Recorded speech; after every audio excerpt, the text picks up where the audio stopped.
Hello friends, very good morning to everyone. Welcome back to Nish classes let us crack and UGC NET with Nishant. और आज मैं लेके आया हूँ लॉजिकल रीजनिंग का सेकंड लेक्चर। और आज के लेक्चर में हम करने वाले हैं लॉ ऑफ एक्सक्लूडेड मिडल। तो ये लॉ बहुत इंपॉर्टेंट है। अगर लॉजिकल रीजनिंग आपने करना है तो हमने बेसिक स्टार्ट किए थे, फर्स्ट लेक्चर आप देख सकते हैं। उस लेक्चर में हमने क्या क्या किया था वो मैं आपको एक बार थोड़ा सा रिकैप बता देता हूँ। हमने लॉजिकल रीजनिंग के बारे में पता किया था कि होती क्या लॉजिकल रीजनिंग। देन हमने कुछ की एस्पेक्ट्स किए थे, inductive reasoning, deductive reasoning and abductive reasoning को देखा था हमने, और वो हमने अच्छे से क्लियर कर लिया था। Inductive is from specific to general और may be true, and deductive is general to specific, and ये हमेशा ट्रू होगी, ठीक है। Then abductive may be true होगी, और ये मतलब हम एक गेस वर्क करते हैं, ठीक है।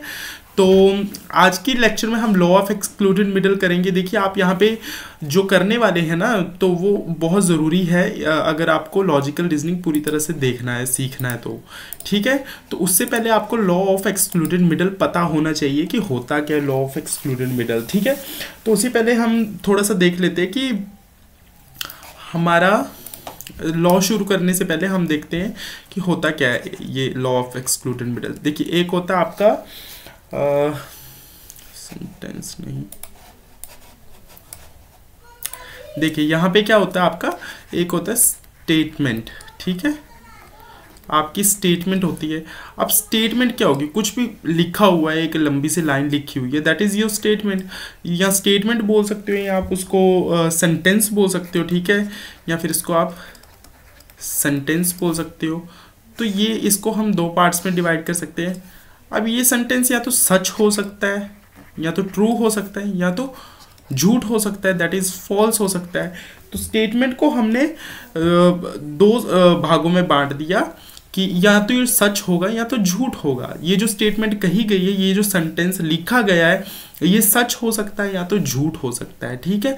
और इसी को हम क्या कहते हैं, प्रोपोजिशन, ठीक है।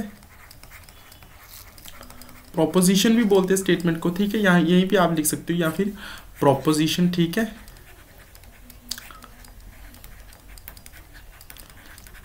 प्रोपोजिशन, स्टेटमेंट या सेंटेंस मे बी ट्रू और मे बी फॉल्स, इन दोनों में से कुछ भी हो सकता है। मैंने कहा श्याम ने खाना खाया, श्याम ने खाना खाया, श्याम ये सच हो सकता है या तो झूठ हो सकता है, क्या पता उसने कुछ खाया ही ना हो, या फिर क्या पता उसने थोड़ा सा खाया हो, ये भी हो सकता है। लेकिन अब इसका लॉ ऑफ एक्सक्लूडेड मिडल से क्या संबंध है वो हम देखने वाले हैं। तो चलिए शुरू करते हैं लॉ ऑफ एक्सक्लूडेड मिडल। तो आप यहाँ पे देख सकते हो एक्सक्लूडेड मिडल मतलब बीच का कोई रास्ता नहीं है, ठीक है।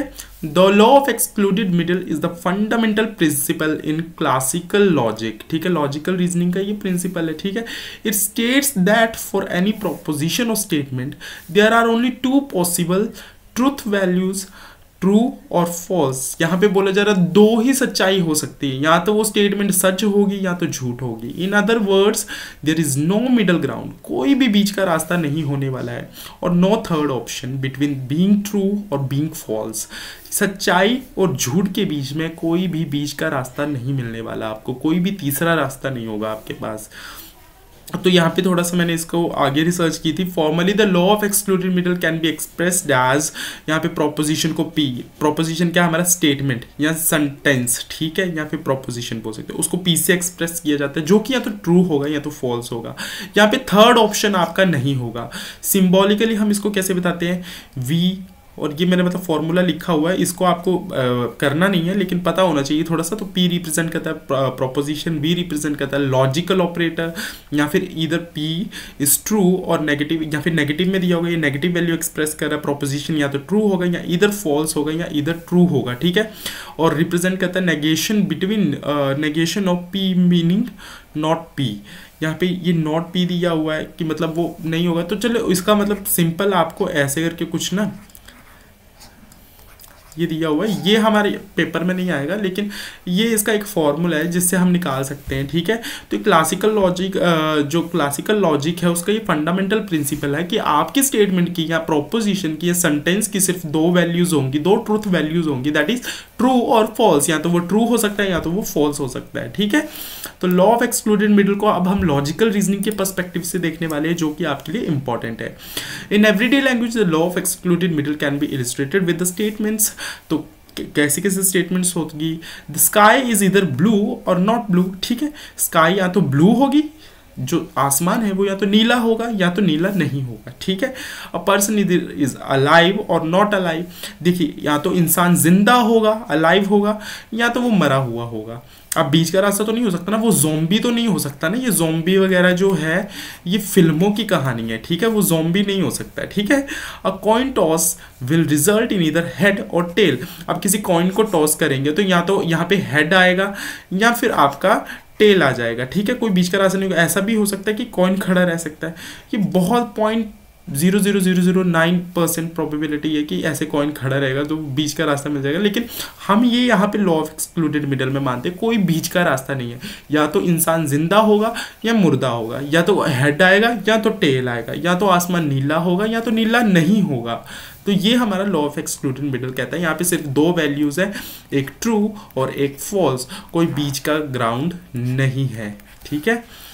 The law is cornerstone of classical logic, देखिए क्लासिकल लॉजिक का हमारा एक बेसिक फंडामेंटल प्रिंसिपल है and underpins much of reasoning and argumentation. It helps establish clear distinction between true and false proposition. देखिए इसी से हमें true और false propositions का पता चलता है, enabling logical analysis and deduction, इसी से हम डिडक्शन कर पाते हैं।